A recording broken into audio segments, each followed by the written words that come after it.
अस्सलाम वालेकुम फ्रेंड्स, क्या हाल है आपका। उम्मीद है सब ठीक होंगे। आज की वीडियो में एक नए टॉपिक के साथ, जो कि हमारा है टॉपिक इन्वायरमेंट एंड सस्टेनेबिलिटी। तो हम इन्वायरमेंटल साइंस का जो है सब्जेक्ट, वो हम स्टार्ट करने जा रहे हैं आज की वीडियो में। तो सबसे पहले हम देखते हैं इन्वायरमेंटल साइंस होता क्या है, इसके कितने कंपोनेंट्स हैं, कितने फैक्टर्स हैं। ठीक है, तो क्या है environmental science. Environmental science deals with every issue that affect an organism. Components. Environmental science is multidisciplinary science and its components are biology, geology, chemistry, physics, philosophy. ठीक है, तो ये डिफरेंट हमारे पास क्या है, इसके कंपोनेंट्स हैं। नेक्स्ट है हमारे पास फैक्टर्स।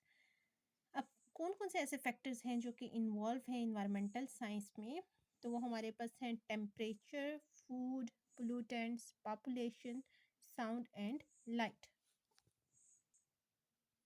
ओके, अब मैं थोड़ा सा आपको ये एक्सप्लेन कर दूं कि यहाँ पे मैंने पेज नंबर 28 क्यों लिखा, क्योंकि इस वीडियो में मैंने जो आपके लिए कंटेंट जो है प्रेजेंट कर रही हूँ, वो क्या है, सिर्फ एक मैंने आउटलाइन बनाई है। क्योंकि मोस्टली इस तरह से होता है कि जब हम तैयारी कर रहे होते हैं एग्ज़ाम्स की, तो हमारे पास इतना टाइम नहीं होता कि हम जो है वो कंप्लीट लाइक डिटेल पढ़ें। ठीक है, तो उसके लिए बेस्ट ऑप्शन हमारे पास ये है कि एक आउटलाइन हमारे पास हो, जिसको हम देख के हम लाइक पेपर से पहले पहले जो है उसको इजीली जो है वो प्रिपेयर कर सके।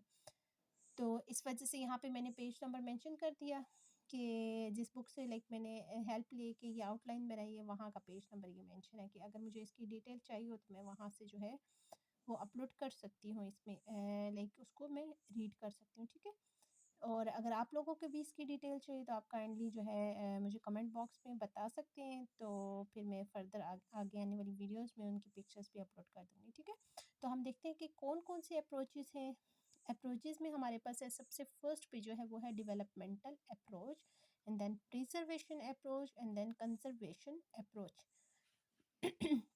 Next is goal. अब हमारे पास जो इन्वायरमेंटल साइंस है, उसके कितने गोल्स हैं, 3 गोल्स हैं। Number 1, to learn how the natural world works. Number 2, to understand how human interact with the environment. And number 3, to find ways to deal with environmental problems and live more sustainably. ठीक है, तो अगर हम इन सब goals को fulfil कर लें, तो इस तरह से हम एक सस्टेनेबल डेवलपमेंट की तरफ जो है प्रोसीड कर सकते हैं। अब हम देखते हैं इसके कुछ मेजर इन्वायरमेंटल प्रॉब्लम्स हैं। तो वो कौन कौन से प्रॉब्लम्स हैं जिसकी वजह से हमारी इन्वायरमेंट जो है वो अफेक्ट हो रही है। इसमें सबसे पहला जो है वो है पॉपुलेशन ग्रोथ। कि हमें पता है कि दिन ब दिन जो पॉपुलेशन है वो बहुत ज़्यादा हो रही है, जिसकी वजह से हमारे पास इतने रिसोर्सेज मौजूद नहीं है उनको डील करने के लिए अच्छे से, जिसकी वजह से ये एक हमारे एनवायरनमेंट के लिए जो है वो इश्यू बन रहा है। क्योंकि अगेन आप सब जानते हैं कि जैसे जैसे जो है वो पॉपुलेशन ज़्यादा होगी, इसी तरह से ट्रांसपोर्ट यूज़ होगी, तो पोल्यूशन भी इंक्रीज़ होगी। तो इस वजह से ये जो है हमारे एनवायरनमेंट के लिए जो है वो हार्मफुल है। नेक्स्ट है unsustainable resource use, poverty, trying to manage nature without knowledge about it. इसका मतलब ये है कि अगर हमें जो है वो किसी चीज़ के बारे में नॉलेज नहीं है और हम अपनी नेचर को भी बचाना चाहते हैं, तो उसके लिए सबसे जो इम्पोर्टेंट चीज़ है वो यही है कि सबसे पहले तो हमें खुद उस चीज़ को लाइक हैंडल करने के लिए उसको स्टडी करने की ज़रूरत है। कि लाइक अगर हम कहते हैं कि हमने वेस्ट मैनेजमेंट करना है, तो हम किस तरह से वेस्ट मैनेजमेंट करेंगे, कि हम उसकी टेक्निक सबसे पहले खुद स्टडी करेंगे कि किस तरह से वेस्ट को मैनेज किया जाता है, किस तरह से इंडस्ट्रीज़ जो हैं वो इस पे काम कर रही हैं।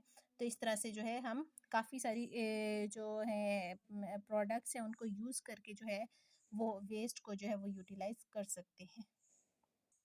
इसमें जो हमारे पास फर्दर चैप्टर 1 में नेक्स्ट टॉपिक है वो है सस्टेनेबल डेवलपमेंट। तो सस्टेनेबल डेवलपमेंट क्या होता है, meeting the need of current generation without compromising the ability of future generation to meet their needs। और ये हमने डेफिनेशन कहाँ से ली है, यूएन का एक डॉक्यूमेंट है। ठीक है, वहाँ से हमने ये डेफिनेशन लिया, और ये रेफरेंस देना बहुत ज़रूरी है, क्योंकि जब भी आप पेपर में रेफरेंस दे के लिखेंगे तो वो एग्जामिनर पे जो इम्प्रेशन है वो अच्छा होगा। तो इस वजह से आपको जो भी लाइक डेफिनेशन पता हो या कोई एग्जाम्पल हो जहाँ से भी आप वो कोट करें, आपने उसका रेफरेंस लाजमी देना है।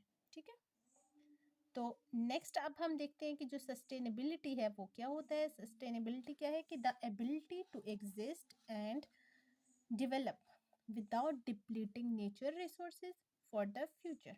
ठीक है, तो ये हमारे पास क्या है, इस तरह से हम सस्टेनेबिलिटी को मेंटेन कर सकते हैं। अगेन हम देखते हैं कि sustainable development is an organizing principle for meeting human development goals.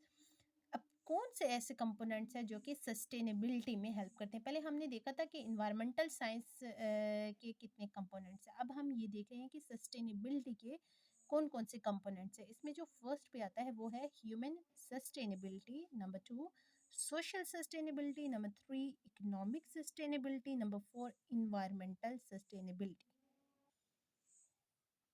Next is sustainable solution of environmental problems. अब हमने ये तो बात कर ली कि इन्वायरमेंटल प्रॉब्लम्स हैं, जिस तरह से हमने कहा पोल्यूशन है, आगे से पोल्यूशन की हमारे पास डिफरेंट टाइप्स हैं। बट अब हमने ये भी देखना है कि जो प्रॉब्लम्स हैं उनको सॉल्व करने के कौन कौन से तरीके हैं। तो हम देखेंगे कि अगर हम इन्वायरमेंट में सस्टेनेबिलिटी लाना चाहते हैं तो हम किस तरह से प्रॉब्लम्स को टैकल कर सकते हैं।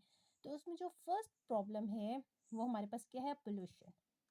और अगर हम पोल्यूशन के जो ये जो इशू है इसको सॉल्व करना चाहते हैं तो इसके लिए हमें क्या करना पड़ेगा, पोल्यूशन प्रिवेंशन, कि हमें उसको प्रिवेंट करना पड़ेगा। और किस तरह से प्रिवेंट करेंगे, अगेन वही बात कि अगर वाटर पोल्यूशन है उसको किस तरह से करना है, लैंड पोल्यूशन है, सॉइल नॉइस पोल्यूशन है, या एयर पोल्यूशन है। ठीक है, तो इन सब को डील करने के लिए डिफरेंट मेथड्स हैं जिनके थ्रू जो है हम इसको सॉल्व कर सकते हैं।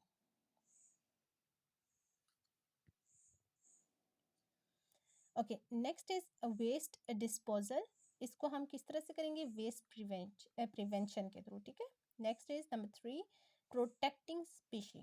ठीक है, तो इसको हम किस तरह से जो ये जो प्रॉब्लम है इसको सोल्यूशन निकाल सकते हैं, protecting habitat. Next is environmental degradation, इसका सोल्यूशन क्या होगा, environmental restoration. Next is increasing resource use and the solution is less resource waste. Number 6 population growth, and then the solution is population stabilization.